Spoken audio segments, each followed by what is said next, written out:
So an individual merely dashing under a tree and sitting down, closing eyes, all that he can do is only continue his worries which he had with eyes open, or go to sleep if the tree is strong enough to carry him.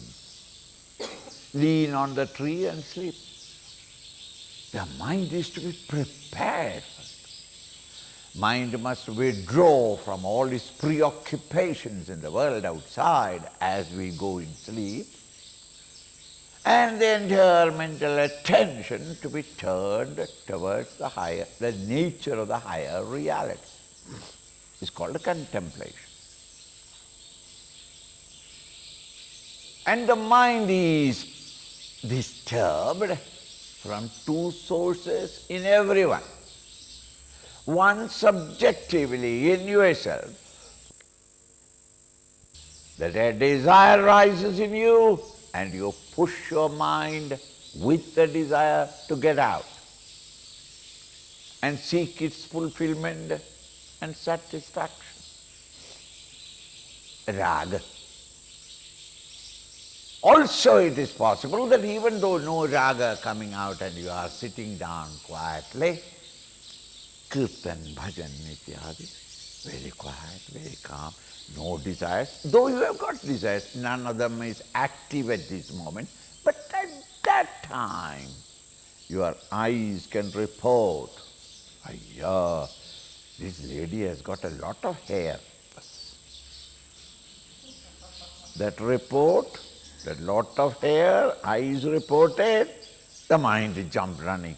All the girls that you have seen who have got hair, the list is made, and each one where you met and what you met. First the mind is gone out. Two sources for mental disturbance. One subjectively, the bubbling up of desires in the intellect, or the outer world of enchanting objects of sensual pleasures are reported by the sense organs to the mind. When these two are quieted, the mind becomes calm and well restrained. Mind's attentions are no more dissipated into the outer world of objects. Mind that has gathered to itself all its attention power to turn that shaft of attention to the higher exclusively is called contemplation. So having prepared the mind through contemplation, a man awakes into this exclusive and unique state of consciousness.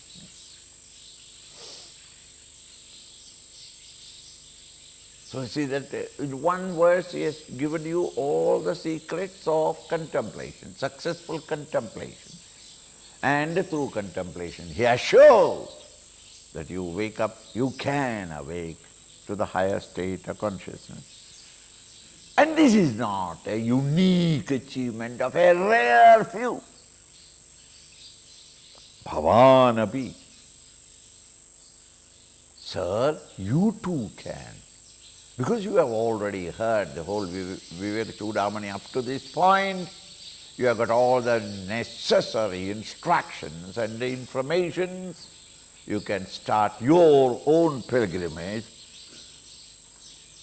Now you turn your attention, vicharya, to continuous contemplation upon the nature of the infinite reality, exclusively. Jati niti kula gotra durakam. Continue contemplating. What is it that it is not of the nature of any of these objects that you are familiar with today. It is that pure self, Brahma Tattvamasi Bhavayatmani. O stupid mind, you are that Brahman alone. Wake up and realize it. This is the method. you too can reach. The road is open to everyone. It's a Grand Trunk road. Nobody stops you on the path. Only thing is, the vehicle of yours, the mind and intellect, must be prepared for this great pilgrimage. Samadhina. Samadhina sadhu vinishchalatmana Pashyatma tattvam sphutabodha chakshusha Nissamshayam samyagavekshitaschet Shrutah padartho na punarvikalpyate. In order to know that your strength, I must shake hands with you, or my physical body must come in contact with you. Not by seeing from a distance, I don't know your strength. You may be the product of an intelligent tailor. The tailor can give you square shoulders and broader chest because you are dressed up, and I don't know your strength. Inside it may be a dried up twig of a man, but the tailor can make you look as if a well-developed and grown man. But when I shake hands with you, I know this is monster. He's a very strong man, taking exercise every day. Until I come in contact, my body coming in contact with your body, I will not know its strength and beauty. Is it not true? Similarly, how am I to know the sensitivity of your emotions? Unless my mind comes in contact with your mind.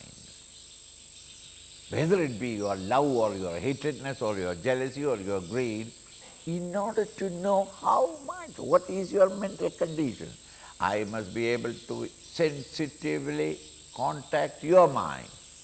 A poet, how am I to know that the poet A is subtler than poet B?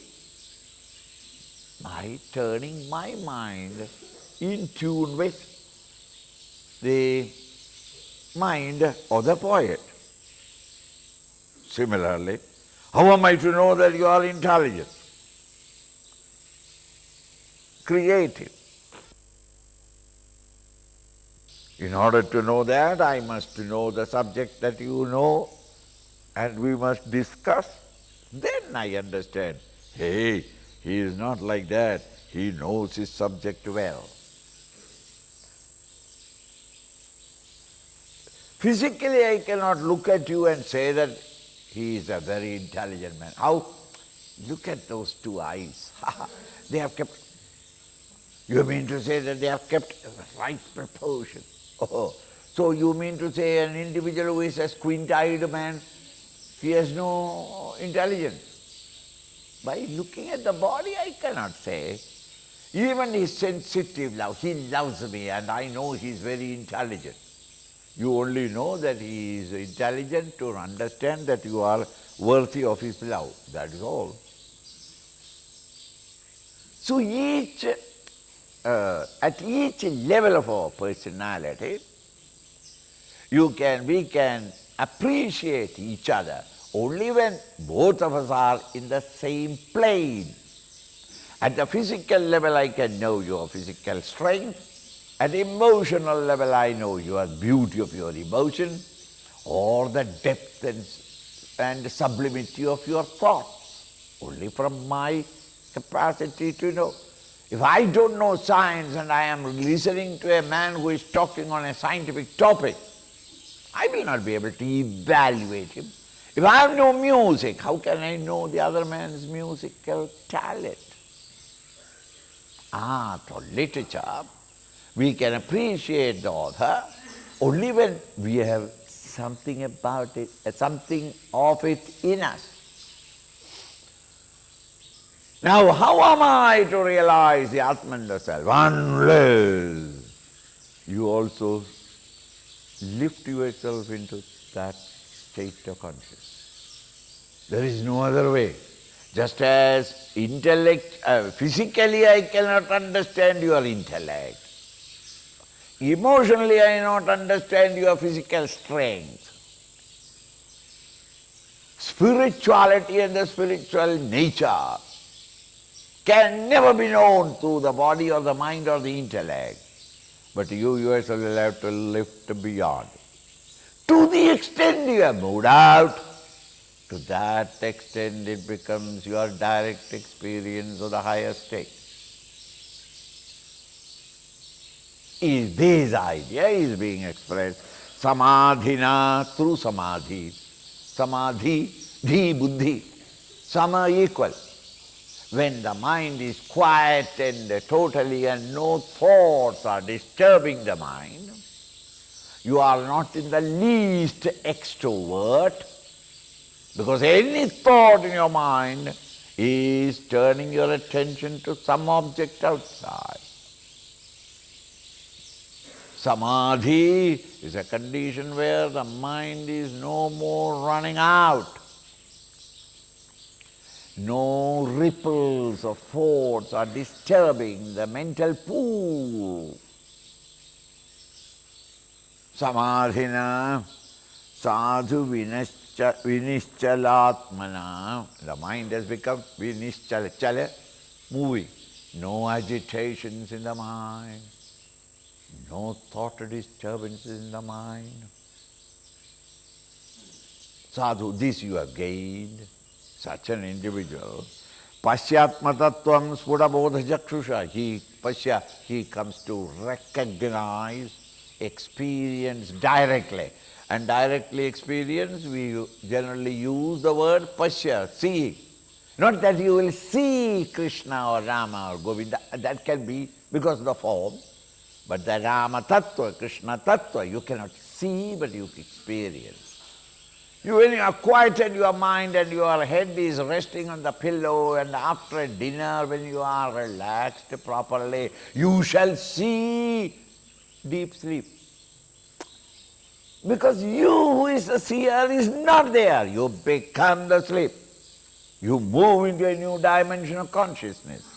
But the teachers in all scriptures will have to use a word, a term, which you in your intellectual experiences are everyday living. You shall then see the Lord. Not that see within quotes. It's not actually seen with your eyes, because you are not functioning at the physical level in the sense object, sense organs. So to see is to believe. Beyond all traces of doubt, you come to experience it.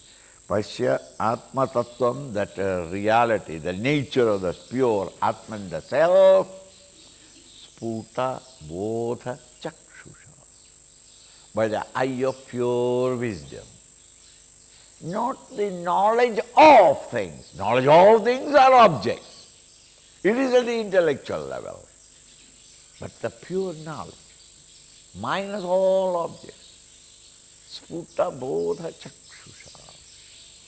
So when you say how you will see there, you want to know how? Not by these eyes, by the eye of wisdom. What do you mean wisdom? Consciousness alone. Consciousness alone recognizes consciousness. Logic is, your body can only evaluate the other body's strength and beauty. Your emotions can only evaluate the other's emotions. Your artistic temperament alone can evaluate other pieces of art. Similarly, consciousness alone can recognize your consciousness. Sputa bodha chakshusha. Nisamshayam. Beyond all traces of doubt. Because it's a direct experience. Even a young child, a little child, even if it is a few months or weeks older, the moment the child is full, He refuses to enjoy the mother's breast. A child grown up, he refuses to eat anymore. Bas, mummy, bas. And the mummy, if he is a Hindu mummy, he will not leave the child. The child is persecuted. More and more food is posted. Stories are told. Dekho kawa, kawa, kawa, kawa. Until the child pushes in and it comes out. The child says, that will do, I don't want any more food. When the child says, the mother feels, stupid, you know nothing in the world. How do you know that you are full? You are not eaten, come on. Until the child has got only a stomach well developed. Everything is, no. If the child says, I don't want to eat, okay, go. But he will be hungry. Yes, he will eat more in the evening, or in between he will come back and say, I am hungry, and I will give him something. But full stop. Even that innocent child who knows nothing, but this thing he knows, I am full. Right? Because it is subjective experience. Similarly here, those who have come to this stage and have come to nisamshayam without any trace of doubt, because he is directly experiencing samyak avekshidesched, in case samyak fully, see, actually experienced in full that new state and dimension of consciousness. Not that just a dozing, that is also sleeping. Nodding, that is also sleeping. But when you are established in sleep, no more can you hear the children crying or the dog barking. No sound, no smell, no seeing anything. You are fully established in sleep. Similarly, samyak avekshidasched, when you have experienced it totally, directly in you. Thereafter, Shrudapadartho, what you have heard from the teacher, directly from the teacher if you are lucky, or indirectly from the scriptural textbook study. Whatever you have heard doesn't mean by the ears only. Whatever that you have come to know about, either directly from a teacher, everyone cannot get a teacher to learn directly. Impossible. With the help of others who know something or who have heard from the teacher, you can get help, tuition, and by your own sincere study. So direct listening is when the teacher's own mouth. Indirect listening is study of the textbook, continuous study of the textbook.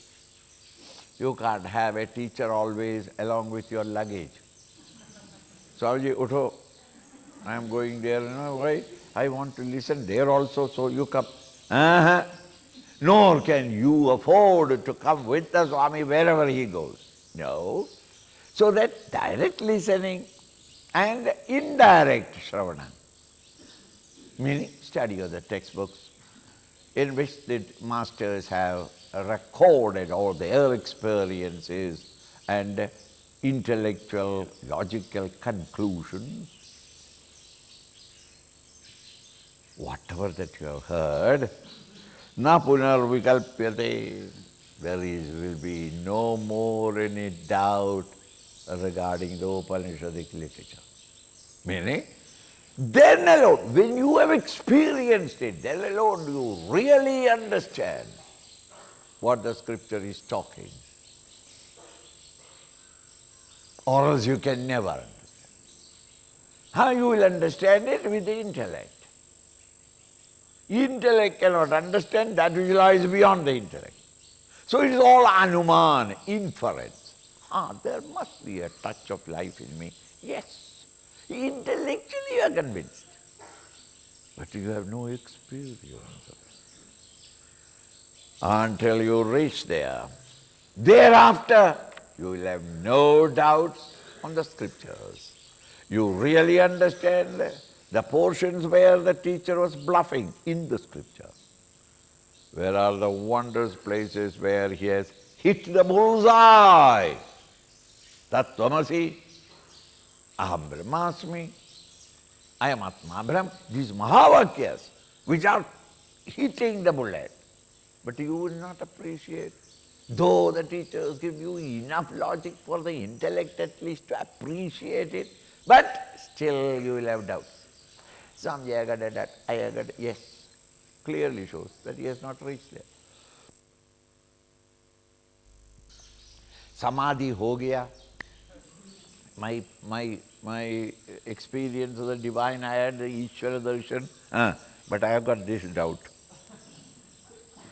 Don't talk to him, immediately do namaskar and go. Why? He has not. Another illusion is that I have realized. Once you have realized, there is no doubt about it. Just as once you have woken up from your dream, have you got any doubt? Am I dreaming or waking? So long as you have got a doubt, you are not woken up. Give one more slap on the face. Yes, I am woken up with this. One shock. So there will be no more doubt. Until you reach there, there will be always doubt. Because the intellect can never embrace the concept of pure self. Swasya vidya bandha sambandha mokshat satya jnanananda rupatma labdhau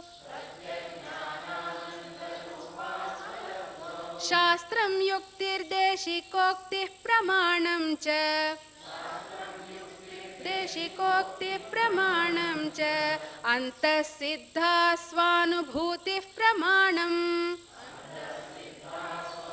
bhuti pramanam. So, avidya, your non-apprehension. Avidya, non-apprehension. The non-apprehension of the rope is the cause from which the misapprehension that it is a snake rose in your mind.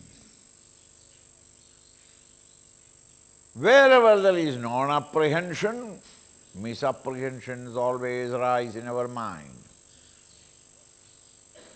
I don't know him is honest to truth, ignorance. But I think he is a cheat. How do you think that he is a cheat? When you have no data, that is true. I don't know him, but I think. I don't know. Ignorance of the intellect, tamas. But I think. You have no business to think. But your mind will not keep quiet. It will project. And what can the mind project? Your mind can project only what is in you. You are a cheat. Therefore you say that, I don't know him, but I think he is a cheat. Meaning, exactly like me.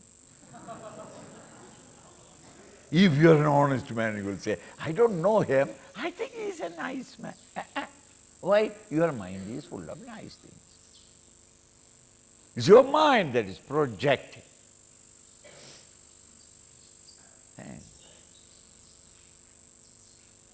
So then here, swasya, your own avidya, non-apprehension of the higher reality. Therefore, the mind projects. Bandha, you identify with that projections and you feel you are limited. Bandha, sambandha, and you are ever related to those ideas that I am the body, I am the mind, I am the intellect. The body, mind, intellect are projections of the mind. This is because you don't know the real nature. The true nature is the pure self that you are. But not knowing that, I project An equipment of experience is like the body or the mind or the intellect, and a revel in another series of endless projections of objects, emotions and thoughts. This is what I am doing. So this bandhan, sense of limitation in me, sambandha, I have got a relationship with it. I am contacting, constantly holding on. Any amount of explanation, you will not leave the misconception that I am the body. You hold sambandha, moksha. Liberation means what? So that the first line, learn by heart, so that if anybody asks, what is moksha? Boop. Swasya avidya bandha sambandha moksha. Now you are today wedded to that bandhan. Moksha is divorcing yourself from your contact with the projections created by the mind due to the non-apprehension of reality. This release, this divorce is called moksha. Moksha, mokshad, through that moksha, satya jnanananda rupamatma labdhau. When you come to, when is the moksha possible? When you awake. When the non-apprehension of the intellect is ended. Non-apprehension can end only on apprehending the truth. So while realizing satya jnana, that pure self, which is of the nature of satya, ever the same, past, present and future. Jnana, it is pure knowledge, not knowledge of anything, but that in you, because of which you have the various knowledges, experiences in the world outside. Satya jnana ananda, endless. Rupa, which is the nature of atma labdhau, when you gain that atmic consciousness of the higher reality. When moksha comes. And what is moksha? Your pure bandhan. Your contact with the sense of bondage to the unreal world of body, mind and intellect and OET, objects, emotions and thoughts. Labdhau. Shastram, in that gaining this state, what are the proofs? How do you know that there is something like that? Or how to reach it? Where do you get that knowledge? Shastram, yukti. Shastra, the textbooks. The declarations of the scriptures of the world. Not Upanishads only. All the scriptures of the world give you the same various approaches to the same truth.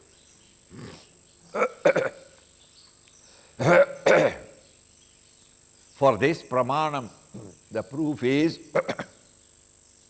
the declarations of the scriptures, yukti. The scripture, as you are talking, gives you all the logical reasoning required to satisfy your intellectual inquisitiveness. How is that? Why is that? When is that? There is a lot of purely intellectual chain of argumentation or logical reasoning, where which you gain temporarily a mental or intellectual passivity, quietude.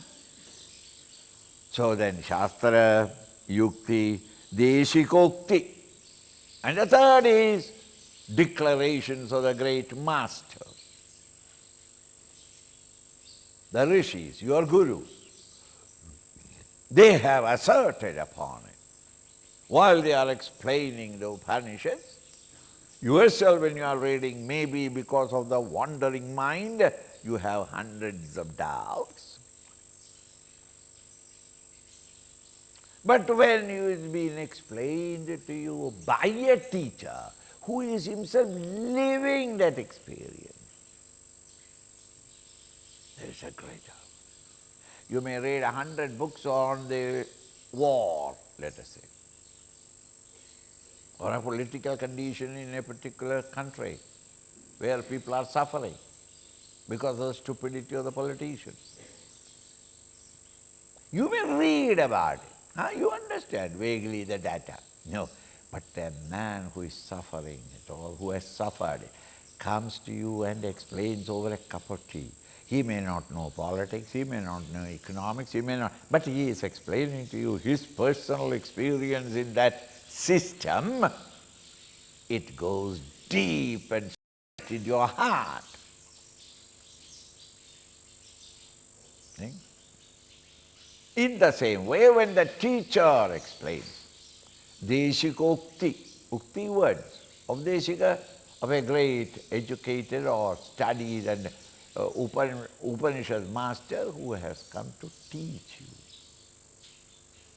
So there are three sources. The scriptures, and merely because scripture said you won't accept it, the logical reasoning behind it, still you get doubt. When asserted by a teacher who is living that experience, it somehow passes on to us. We start feeling, though we don't know, a faith in it. I think it must be true. I must strive to reach therein. Cha anda siddhaha swanubhuti pramana.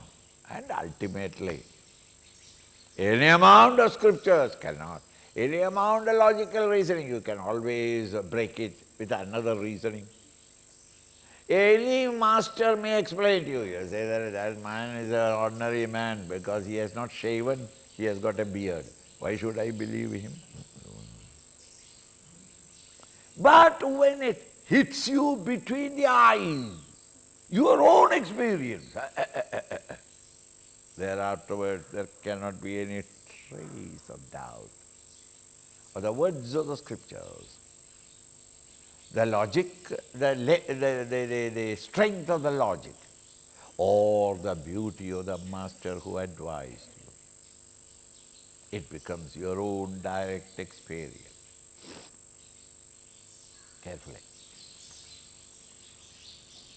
Thus, the sources of knowledge of this great reality are four in number. Scriptures, logical thinking or rational arguments, the words of the master, and ultimately, whatever you may do, you will still have doubts. It is to be confirmed in your own direct experience. Continue. Bandho mokshascha triptischa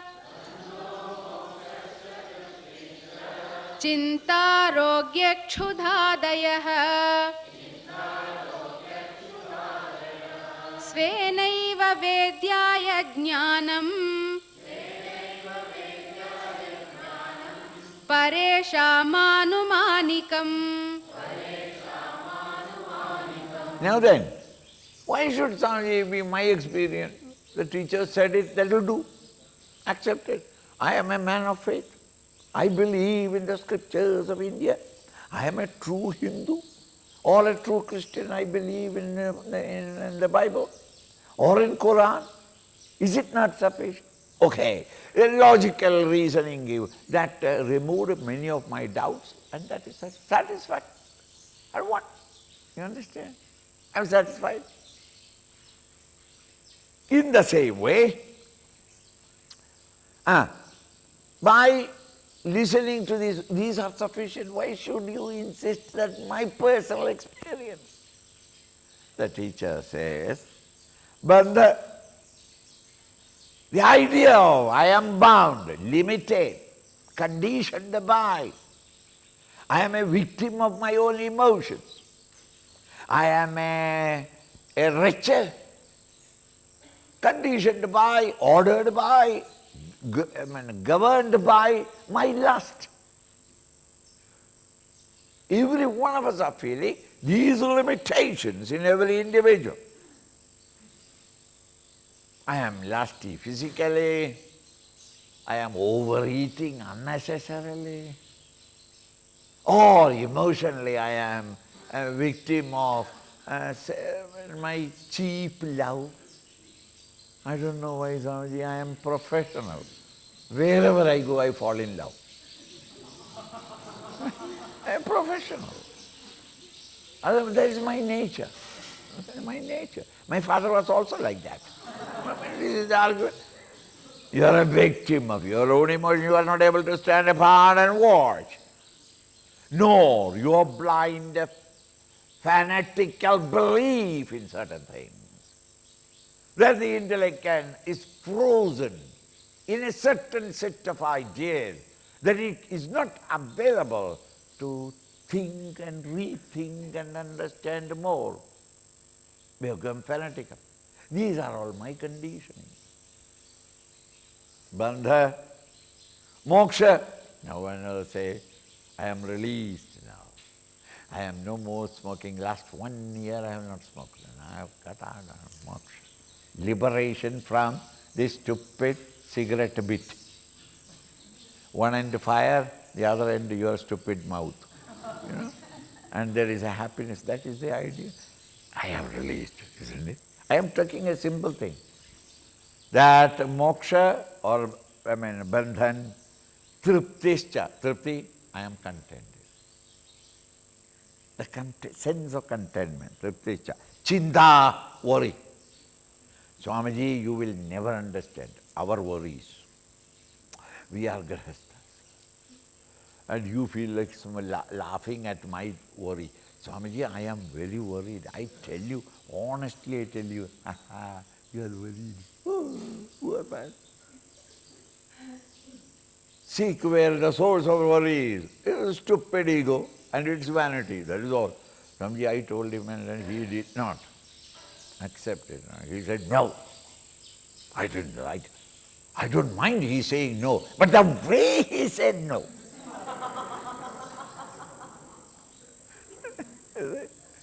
Had he said to me, I am sorry, Amma, it is not possible, I would have accepted. What is there? But the way he said, no, I'll not come to your house, to your place, begging for something. I'm doing. Said I. See? Worry, anxiety, chinta, arogya, health. I am down and out, Swamiji. There is something serious about me. And no doctor is able to diagnose it. I silently suffer. That when you say about your arogya, your health, nobody can understand it except you. Others will show a certain set of phrases are there. I am very sorry. Really? All the time he is thinking, thank God I have not got that disease. It cannot be. Arogya, kshuda, hunger. I am hungry. Are you? How much are you hungry? Are you almost 80% I am hungry? 80% hungry. Your hunger. These 5 things, etc. Bandha, moksha, tripti, chinta, arogya, your health, hunger. All these, svenaiva vidya. You yourself will have to experience it to know. You alone know your hunger, your sorrow, your worries, your anxieties, your moksha, your bandha, bondages. Who can know it? Only you yourself will know, because it is subjective. You have to experience it yourself. Parocham, anumanikam, others can only anuman, inference. Why? You are not all right? No, I am all right. Hey, but you look. Why? By the look of your face, I anuman, infer that he is suffering from something. What is wrong with you? What has happened? Why are you so sad? Now the sadness I see in the face, then Hanuman inference, just as when I see columns of smoke rising in the distant mountain, I only saw the smoke, but Hanuman, my inference is there is fire there. I did not see the fire, but I conclude, infer that there is fire because I saw the smoke. In the same way, your face is a dial. Looking at the dial just as you know the time, looking at the dial, what is wrong with you? Nothing. Come on, tell me. What is there to say? That is what is to say. What is wrong? What is wrong? No, Swamiji, another time. What? There is something, I will tell you later on. How did I know it? Hanuman. Similarly, that I am hungry, how will you know? The way you hold that plate and the glass. Shankha Chakra Gata Padma Dhari. When you are rushing in a certain direction, Hanuman, the fellow is hungry. And you reach there, tumble into that hole rather late. And then you look around for a space. Immediately he is not retiring. Say that all right next to. No, he is looking all around. Where there is a little space, he squeezes in and puts that empty plate when all others are started eating. Plate. Hanuman is, the fellow is really hungry. Smoke, therefore there is fire. This guy's behavior, Hanuman. But I have no experience. The experience is his. He knows what that hunger is, the intensity of the hunger. Hanuman, all these are subjective maladjustments within yourself, causing disturbances which can be understood and really evaluated, truly evaluated only by you, nobody else. They are subjective, they are not objective. Therefore, everybody else is paroksha. Others' eyes can only Hanuman infer. Similarly, this Atman, the self, you have to experience it yourself, it is subjective. Tatasthita bodhayanti Gurava shrutayo yatha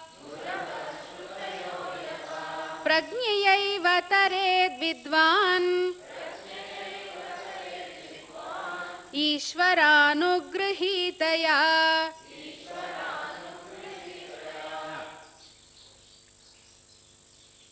Applying that example given and then applying it in your life, he says, Tatasthitha bodhayanti gurava shrutayo yatha. Gurus and Shruti, the Upanishads, can only describe, explain, point out. Tatastata. Tadastha lakshana. Something far away, standing far away, they can only point out. If I want to point out to you the house of Kittu, I say, wait, I'll tell you. Kittu's house, that one. Which one? Which one? Ha ha ha! That house on which the crow is sitting there. See that crow? Ha ha! That is Kittu's house. You have understood Kittu's house because the crow was sitting down. Next day you came there with another friend of yours. When I came that point, you remembered yesterday. Do you know Kittu has got a beautiful house here? Huh? Our Kittu? Beautiful palace like. Hey, which is that? I'll tell you. Wait, the crow has not come.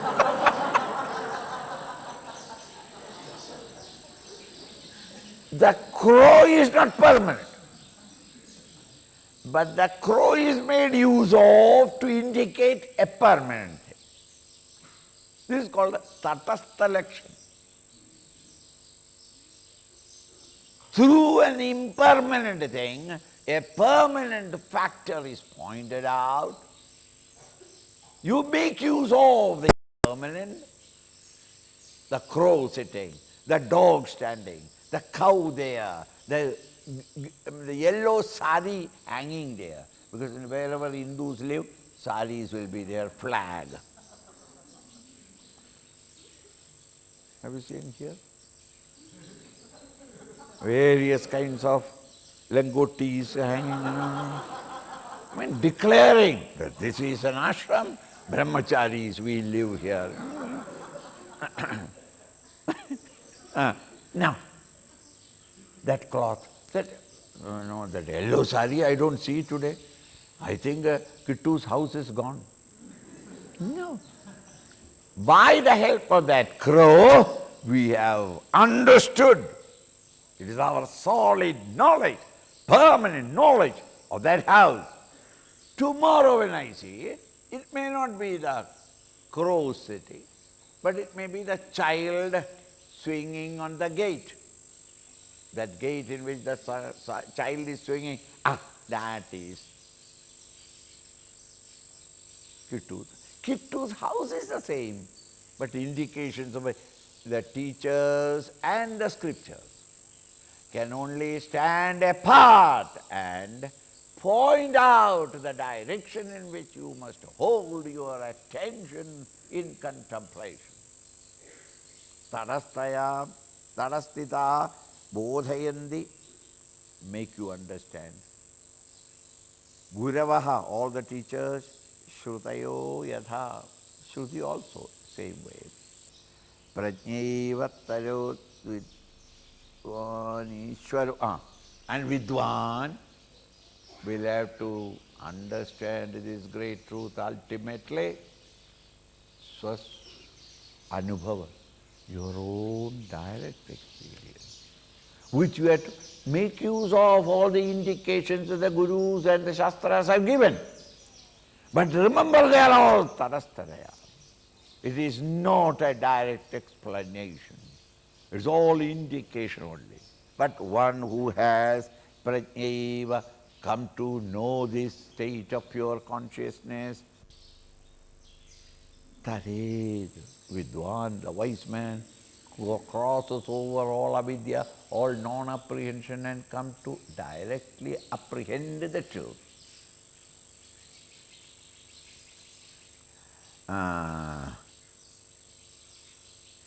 Ishwaranugrahitaya. See that? Shankara never leaves that. How is it, Swamiji? By all my effort, I am not able to. Ishwaranugraha is necessary. The grace of the Lord.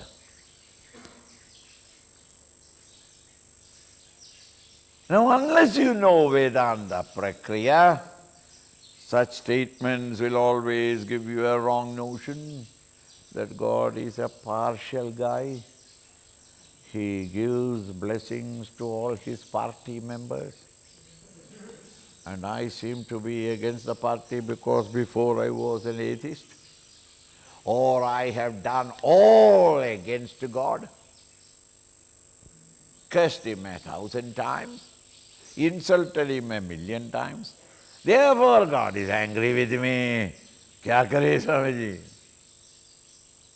If it is a politician, I would have given him some money and purchased him. Bhagavan, no such transactions is possible with him because he is not available. Even if I send him a registered notice, how will they serve it on him? The government cannot serve God with his notice. Parliament is calling. God, come here. You are becoming a nuisance in my country. Unnecessarily cyclones, extra unnecessary rain. You are a most indisciplined guy. 3-4 years, no rain at all, and we suffered.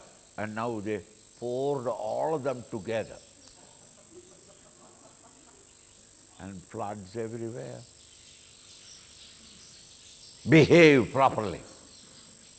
The parliament of the country is saying that. Under the constitution we are running. You can't call him to the parliament. Ayya! So what can we do? He is impossible. He's not. You are a God in yourself inasmuch as you create, sustain and destroy your own thoughts. Thought by thought you create your world. Thought by thought you modify that world. And when you are tired, you say, no, not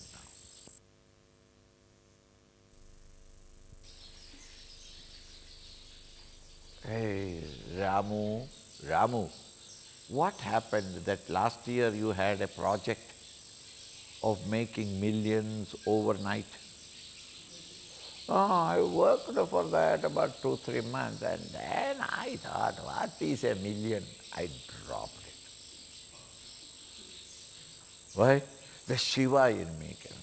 It's all necessary. It's all very difficult because, I can get no rest at all, and all the time I have to work there. What is the use of life? Even if I get a million, and if I have to work from morning till evening, then what is the use? Therefore I dropped it. Is it not? Proposal. I proposed to that girl. Then what happened? Left it. Why? Hey, marriage is very dangerous. I understood. Really. You create, you sustain, maintain it, and invest in chocolates and gifts, etc. Until at last one day you're there. She is in trouble. You are away from trouble for all time. You understand? This is all going on there. In that sense of the term, you are the creator, sustainer and destroyer of your own world, private world. Every individual is creator, sustainer and destroyer of his private world of special prejudices and extraordinary confusions. Each one has got it. So we are all citizens of the same world, but every one of us is living in a private world of our own, into which others have no entry. I create my trouble and my worries, and I worry privately. You have no entrance into it. You can only stand outside and say, "Kaisa hai aaj?" The same as before. I am still worried. That is all that I can say from inside.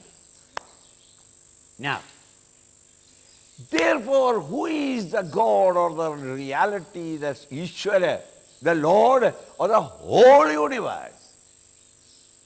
Must be my mind plus your mind plus his mind plus her mind, the mind of the plant kingdom, animal kingdom, all living beings who have got a mind. All of us are projecting our private world. And the universe is that common field to satisfy everyone. I feel like killing. Lord will have to supply you as a victim. Because I came into this world to kill. So then, with reason, without reason, as in Punjab it is going on, shoot or shoot. Innocent people going around in the bus. Stop. Acha, line one.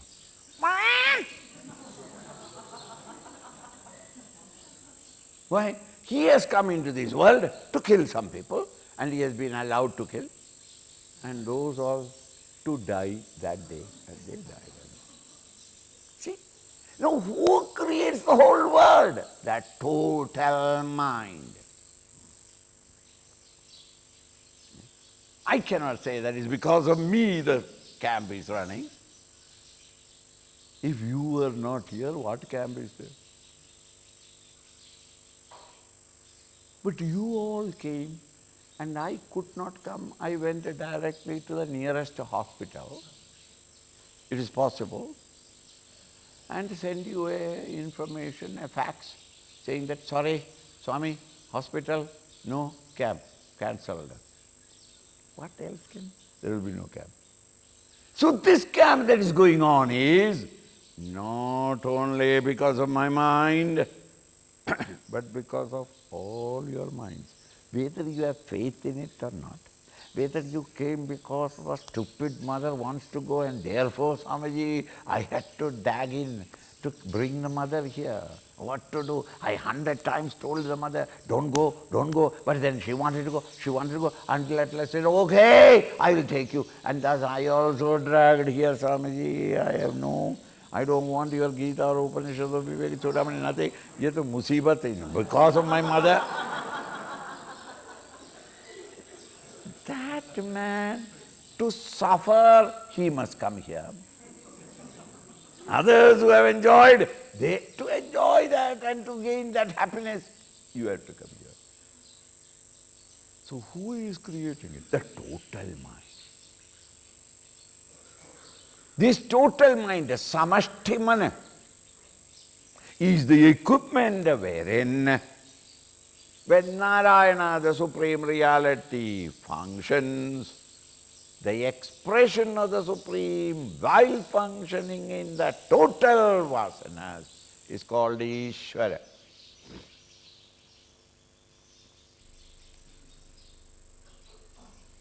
In your private personal mind and intellect, when he is functioning, consciousness is functioning, it is called the Jiva, the individuality, you and I. Ishvara is the total mind. So when you say Ishvara Kripa, without that you cannot realize. Why? The environment, the situation. You are meditating, almost reaching the truth. It's at that time you start hearing some crackling sound and you open your eyes. Why? Neighbors have set fire to your ashram. Disturbed? You have to get up and take your kamandalu and run before the kamandalu burns, you run. Now why Ishvara Kripa is not there? Meaning, the community was against you, or the villagers were against you, or your relations were against you. 1,000 things can come. Financial crash. It's not you created. Samashti mana. Ashanti in the world, or lack of food. Think. All these things can happen to disturb your effort. Your effort is good, and we congratulate you. You have reached almost there, but you cannot finish it. Why? Or you suddenly develop high fever. You run to a doctor, or a doctor comes and looks at you. Doctor Sahab, ye kya ho gaya? It's nothing. It is due to a viral attack. Oh, viral. What does it mean, viral? Viral means we don't know the cause for it. Whenever we don't know the cause for it, we call it viral. A virus attacked you. What is this virus? How can we send the virus away then saying that go to other persons? Now you had enough of me, Now you go for 3 days to somebody, no? Well, thus everywhere something can come to disturb. In order that such disturbance may not come, we surrender to Him who is the total mind. And in case an individual realizes, it should not be considered as because of his purushartha, his effort that he reached there, his effort well protected and patronized by the total mind Ishvara. Thus Ishvara Kripa also is necessary. How will the Ishvara Kripa come? By your own sadhana. Through your sadhana, when you come to deserve that experience, the total mind will have to succumb to you and say, Acha karlo. Why? You are deserved. See? So in customs, when you go to a new country, you show your passport, you show your visa, and when they find that everything is all right, the custom official says, thank you, have a good time. Good day, have a good time. God also, when you have purified your mind, Vivek,